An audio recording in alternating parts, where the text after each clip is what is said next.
Welcome back to another episode of the Startup Therapy Podcast. This is Ryan Rutan from startups.com, joined by my friend and the founder and CEO of startups.com, Wil Schroeder. Wil, one of the things that we talk a lot about in the founder space is failure, right? I mean, it's an inevitability for the vast majority of startup companies, so it's an important topic. But I think you and I would agree, and I want to get your opinion, but we hear a lot about, it makes it sound so final, right? That failure is this doomsday scenario where, life is over and nothing happens after that. What's your take on that? Like, let's unpack what failure actually looks like and what kind of losses we actually retain and what we recover from and what sticks around. I think we all feel like if this thing fails, that it's just end of days. Yep. Right. I mean, that's how this ends, right? Like, we sit up at night at 3 a.m. staring at the ceiling saying, how am I going to get out of this? If this thing doesn't work, just like the whole world is just like Armageddon. Yeah. And I've been there. I know you've been there. Right. And the problem is we get so paralyzed by that fear, which ironically, kind of causes it to get worse, the outcome to get worse. That accelerates bad outcomes real quick. Agreed. But on top of that, I think where we get really messed up is we don't play these fears through, right? Sure. We just play the part where the bad guy jumps out. We don't play the part where we get away, right? Yeah, right. Just like, right. And so I think what would be cool to talk about today is what are the tools we can use to be able to shine a light on these fears, right? And more importantly, let's go beyond the fears. Let's pretend it all happened, right? Let's play it all the way through. Yep. Let's say that everything we expected to happen happens. Then what? What does it actually look like? And because we've talked to no lack of founders in this topic, not to mention having lived it ourselves. Yep. What does it look like at the end of that journey? And can we recover? Can we get on the other side of this and go build something, do something great? So let's look at the entire timeline with this. And unpack all of it to figure out what these fears actually are. All right. So before we get into this next topic, I just want to let you know what we talk about here is like 1% of the conversation. Really this conversation is going on all day long online at groups.startups.com, where Ryan and I pretty much talk endlessly with founders about every one of these topics. So if by the end of this discussion, you like the topic and you want to dig into it a little bit more with Ryan and I, just head to groups.startups.com and we'll pick it up from there. It's funny, just even thinking of the language that we use to describe these things. Think about some of the terminology we use to talk about these scenarios, like the business is on life support. Right? Or we're at the end of our runway, right? Like all of these things literally lead to like death and disaster, right? The language that we use is important here. And it misrepresents the reality, right? The business isn't on life support. More importantly, you are not on life support, right? If you're not actually on life support, you're not on life support, right? That's not a thing. And I think that this is one of those places where, and we talk about this a lot, about how, it's hard to extract ourselves from the businesses. But particularly in points like this, it's important to remember that you and the business will face very different consequences if things do go all to hell in a handbasket, right? Right. It's never what we think it is. The first time that I was running my first company and I was doing what everybody else does, which I'm laying in bed at 3 a.m, staring at the ceiling, saying, what the hell did I get myself into? Right. You forgot the cold sweat part. You're bathed in cold sweat. It's terrifying, right? Yeah, it is. It's awful. In having been through this 9 more times, I understand this process much better. It gets marginally better, not a lot better, right? Those moments of anxiety still exist. Yeah. But what ends up happening, and this is where it gets a little bit gnarly, what ends up happening is that we don't define this fear great enough. We know we feel it. Sure. Yeah. Feel terrified, right? But because we don't define the monster in the corner, we don't give it infinite definition, not only can we never beat it, but our fears are always 100x worse than they should be. And so I think the first thing to do is let's talk about what losing it all actually looks like. Yeah. Right? Because that's our worst case scenario. So let's just go there. Go straight there. And let's play it out. How do you see it when you think about losing it all. What does that actually mean to you? Sure. Yeah, I remember a point with the first business where I thought that was going to happen. There were a couple of, we'd worked our way out of the small and medium projects into a couple of larger projects, which felt great. The margins were way higher. Everything was fantastic. And then a couple of those big clients pulled the plug on the projects.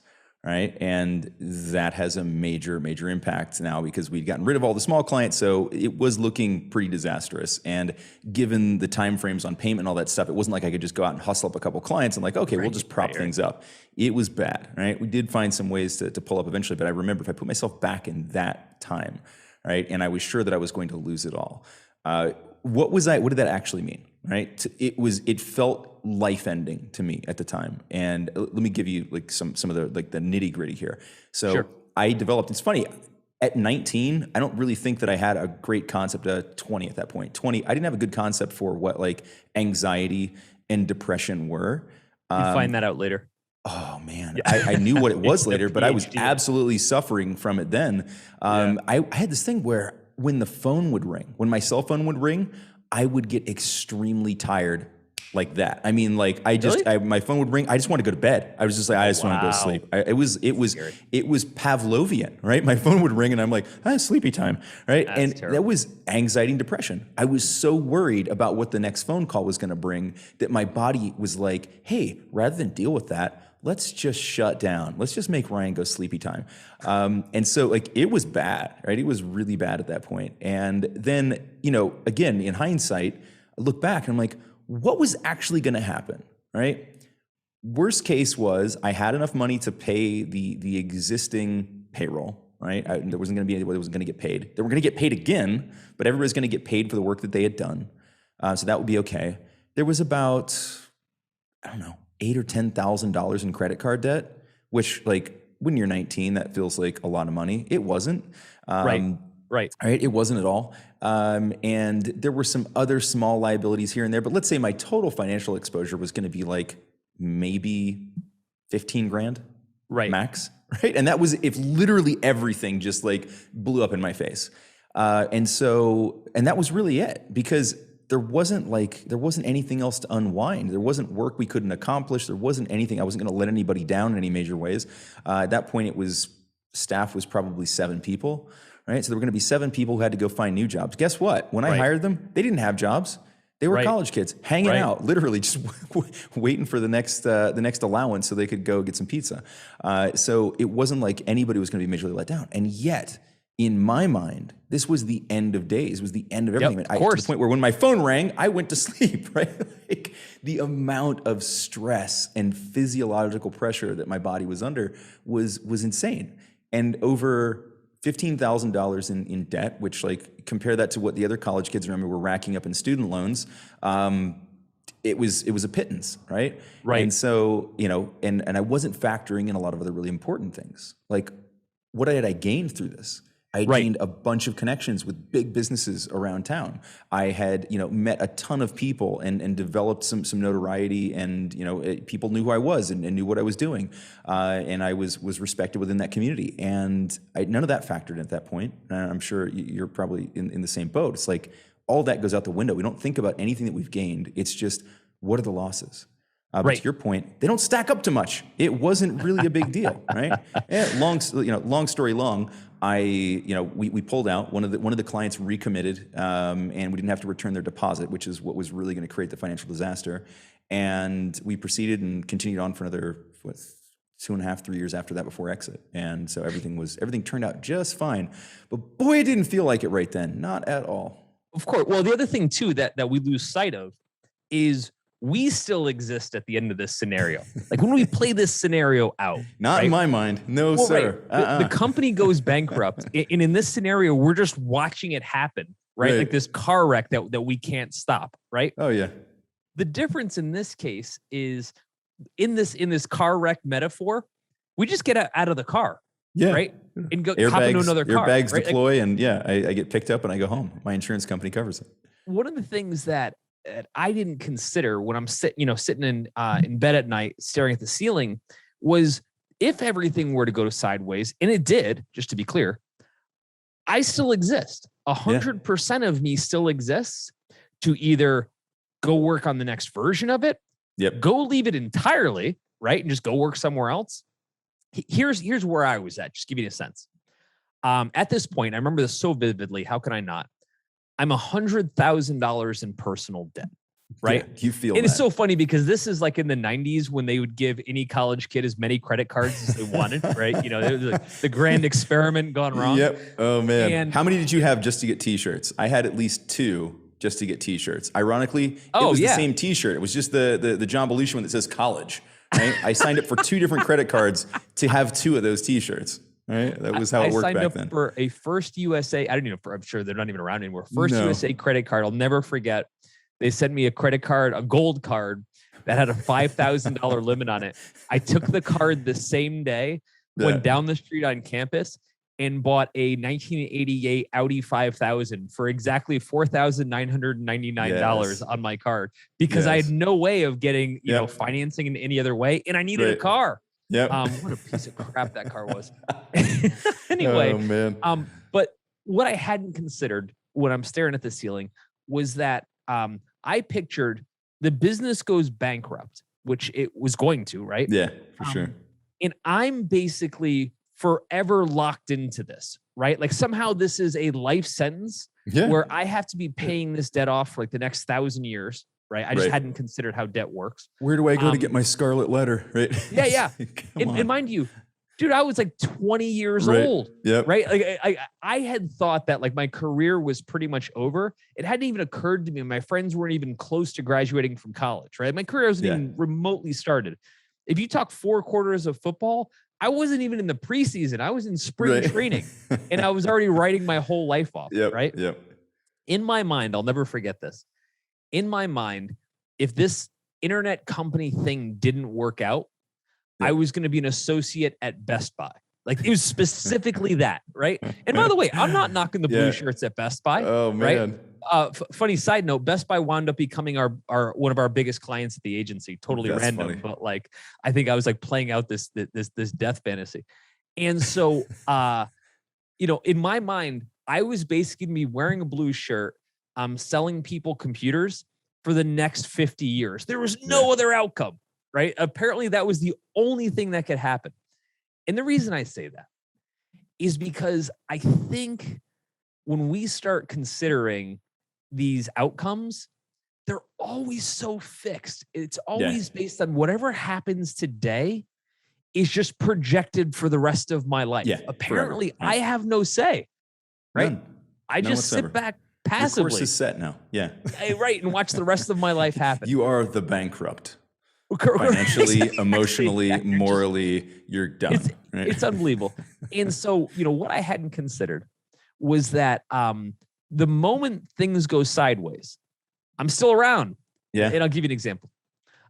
So the company did go bankrupt, by the way. Like basically, like I'd taken all the credit cards, I'd used it to make payroll. Terrible idea. Idea. That one keeps hurting for a while. Yeah, and we just had like a bad quarter. We're like we didn't sell anything or receivables didn't come in, whatever, and I just didn't have any money left. Right. Yep. We weren't like infinitely bankrupt, right? Like Lehman Brothers bankrupt. We were like we were out $5,000 bankrupt, right? But might as well have been $5 billion, right? It's all money we had. Don't have it, doesn't matter. Yep. So everyone quit. No surprising, right? Everyone said, "I'm out," right? Right. And there I am. I remember this moment. I'm sitting in my apartment on campus, and I'm sitting at this like really cheap. Let's be honest. I don't know why this is so explicit. They're depressing, anyways, right? Yeah. I'm sitting at this like cheap $100 dinette set that I had in my apartment, and I'm like, well, that's it, right? Like, it's just me and my value city. Yep. but then something really weird happened. I'm like, wait a minute, I got like plenty of time, right? Yeah. Like I still have the same 16 hours that I was going to spend yesterday. I can go sell more web pages. Like, yeah, all these people are gone, but like, I'm not gone. I'm still here. They weren't here when I sold the first one. Right? Yeah, exactly. So, and like, Ryan, I don't know why this was such like an aha moment where I was like, wait a minute, like I'm not consigned to working for Best Buy for the rest of my life, right? In the salt mines of personal digital assistants. Right. And like, and all of a sudden I was like, well, shit, I can go sell more clients. To your point, Yes. I still have the same Rolodex. If I Right. sell more deals, can't I Yep. just hire some of those people back? Yeah. And lo and behold, I could. Right? Yeah. Who would It's have funny. guessed? I think that there's this challenge that occurs where it's like, I remember at the time thinking that sort of everybody that I saw the same thing that I saw, right? That they all saw me as like, this person was about to be bankrupt, about to be failed, living in the shadow of one of the nationwide towers downtown in a cardboard box. Right. They didn't see any of that. That was the Right. same guy that they saw the day before who was running this successful, digital company, right? They had no idea, didn't care, and their opinion of me had changed exactly zero. I was living out this fantasy in my head, like you said, the death fantasy. I mean, mine was more bleak. I was literally like thinking through, like, okay, how can I put my survival skills to use here as I go homeless? Right? Like, what can I forage for in downtown Columbus? By the way, I just want to mention, if what we're talking about today sounds like the kind of discussion you wish you were having more often, you actually can. We're online all day, every day, working through exactly these types of topics with founders just like you. So any question you would have, or maybe some problem you just want to work through, we're here and we love this stuff. And we're easy to find. Head over to groups.startups.com and let's just start talking. In current terms, I pictured failure to be what Adam Newman goes through, or Elizabeth Holmes from Theranos goes through, where they're making movies about my failure, right? There's just like billboards up about, how dare you? Yeah. And it's so funny how literally no one cares. Right? Pontius Pilate was going to come along at some point and poke me in the ribs with a spear. Like I was going to be crucified. Like it was over. Like it was as bad as it could be. And yeah, it's funny. The same capabilities that we have as founders to be creative and project into the future what our beautiful business is going to be absolutely cuts the other direction. We can be just as bloody creative and insightful in terms of destroying ourselves, right? We can project that same 100%. awful vision. So yeah, that one's one that cuts both ways, and it's bad for you. Okay, so let's talk about that, right? So you're there now, right? You realized you're still around. And now you've got carte blanche, right? You can do whatever you want, all right? Which in some cases it's go right back to doing what you were doing the day before and just build again. Which I think is one of those things. It's you can't see it in the moment. You cannot imagine that after all the effort and time and blood, sweat, tears, money, whatever you've put into this business, that there could be a potential backslide. That backslide feels like death, right? I can't go back to it just being me again. I had 7 people, I had 30 people, I had whatever. I can't be just me again. The hell you can't, right? And to your point, like you just went back and you're like, I'm just going to go do the exact same thing I was doing. You can also go do something entirely different, right? There's nothing that says you have to recreate. It doesn't have to be a story of the phoenix rising from the ashes where the phoenix is the business. As long as you rise from the ashes, you're good.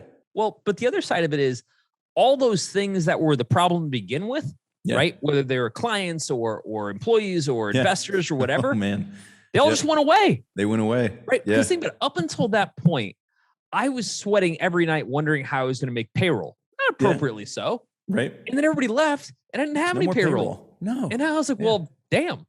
I had another scenario, right? Years later with another startup that was a funded startup. And for like a year and a half, we're out trying to raise more money, like get our second round, just never happened. Right. And it's a shitty scenario. But same thing, whole time I'm like, oh my God, what's going to happen? And then it happened. We basically had to call it quits and, let the team go. And we had to tell the investors. And in my mind, the outcome to that was going to be held on forever. And it turned out, and this is the weird part. And again, I can't emphasize this enough because at the time we just can't see this. When we tell investors that we're not moving on, it's not like we've got a marathon discussion for the next 7 years where every day they come and tell us what an abject failure we are, right? Here's how my discussions went. And I had some pretty prolific investors that maybe 7 or 8 that I had to have conversations with. No one cared. I think the longest conversation lasted a half hour, and not because anybody was beating up, just because they were being polite, right? They're like, hey, are you okay? And whatever. Right. But most of the people were more or less the equivalent of saying, here's an email. And I called everybody, essentially the equivalent of an email and of a conversation saying, hey, things didn't work out. We tried XYZ. And they're like, all right, let's see if we can do something next time. I'm like, wait, Wait, what? I've been killing myself for 18 months and this is the outcome? This is the outcome. You know, it's funny, like part of you actually wants it to be more than that, right? Right. Part of you kind of feels like you want people to be more upset. You want them to like help you wallow in this a little bit. They just don't, right? Because it wasn't that big of a deal. And you've said this before, and I think you're referring to the same story, but a lot of those investors had given up on you a year before. They're like, yeah, we totally. So like, we're surprised you're still doing this. Often the writing's on the wall for everybody else before it is for the founder. So the other thing that happened was that I assumed that like, with the investors team, whatever, that everyone would be like in my world all the time. Yeah. Right. And I forgot that it's kind of like in a breakup, right? Yep. You break up and that person just goes and does other stuff. Right. Yeah. Except unlike a breakup where you're wallowing, in the breakup and like, looking at their social media to see who they're dating. No one cares. Right? Nobody cares. Everyone just heads for the hills. The staff, like they're frustrated that week, deservedly so. Sure. Right. The next week they think about it a little bit, maybe. And by the next week, no one cares. No, they're working at their new job. Right. And they're fine. Exactly. They're on to the next thing.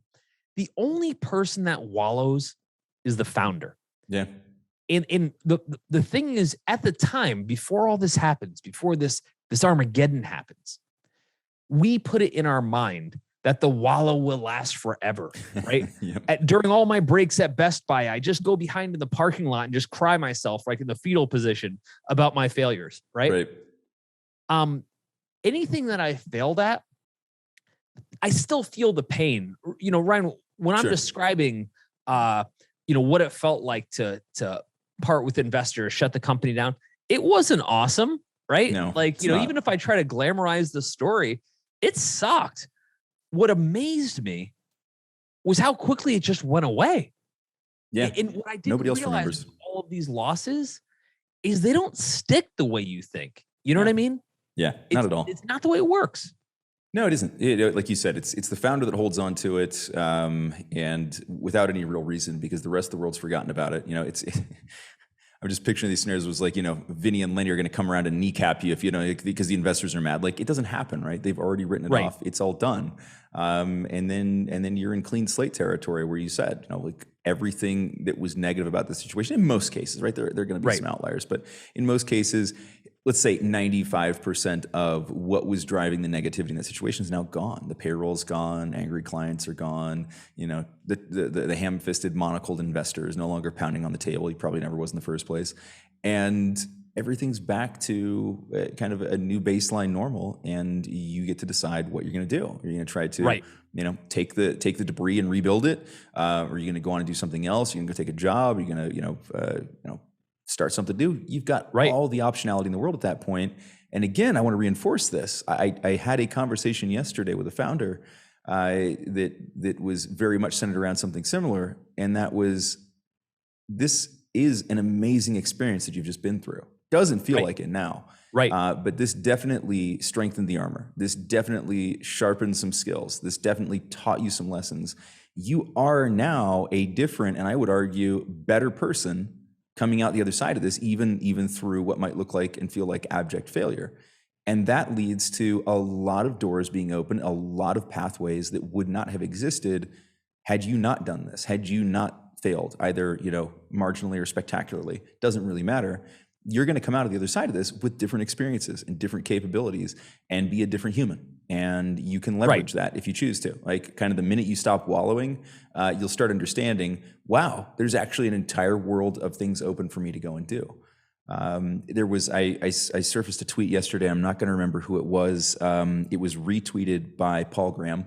And it was basically this person was saying, I love ex-founders, right? Former founders, like what he's looking for. He wants a technical lead, CTO for a company that he's running, and he's like, I want an ex-founder because of all the stuff that they go through. And he's like, I don't think they realize that the path of being a founder, it doesn't only lead to having a startup, it also leads to some of the best job opportunities and networks ever. Right. I'm not saying go fail at your startup and then get a great job. That's an interesting path. Maybe we'll see some people try that intentionally. I hope not. But more to point out that this isn't where the road ends. It's not, complete disaster. At this point, you have more options than you had before you started this, not less. But I don't think that that's apparent in the moment when the entire world looks like it's on the other side of a keyhole from you. Well, I agree. And ultimately, what we're talking about is if everything goes sideways, the one opportunity we don't consider is the clean slate. Yeah. Right. So I'm running the agency. We miss payroll. People quit. Right. Clients bail. I'm like, oh shit. The one thing I hadn't considered at all, and this is start to where we go to the part where we play this thing out. Yeah. Is wait a minute. If I don't have any payroll, I don't have it. I can go 2-3 months, however long, without having to worry about this thing for a minute. Yep. Right. I get a clean slate. You've said this before. Founders, businesses don't run out of money. Founders do. Right. Correct. So the fact that the business has no money isn't really that much of an issue.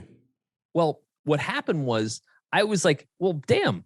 I wake up the next day and I'm like, I can still sell to clients, right? I can still create more opportunities. Maybe I can't hire people full time. And by the way, maybe I shouldn't have, right?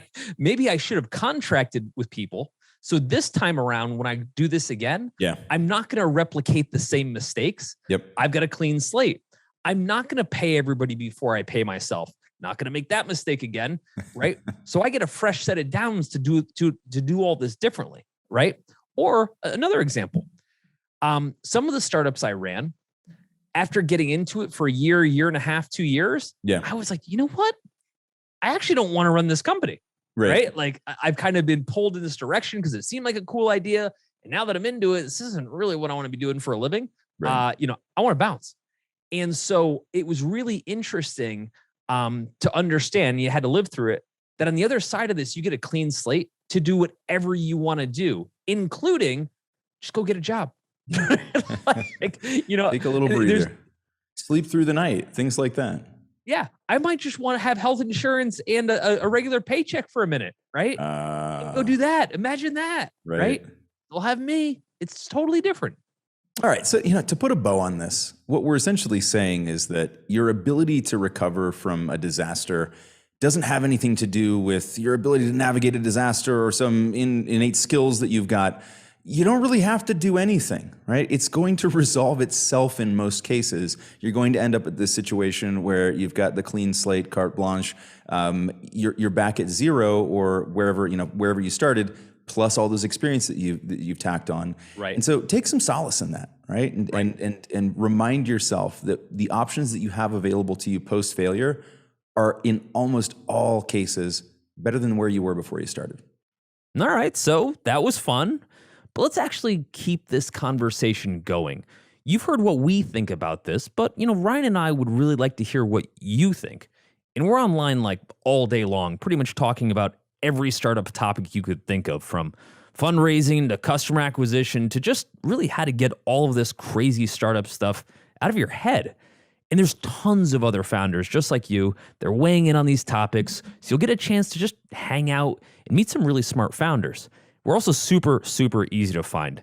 You head over to groups.startups.com and let Ryan and I hear what's on your mind. Let's get to know each other a little bit, and let's just start having more of these conversations.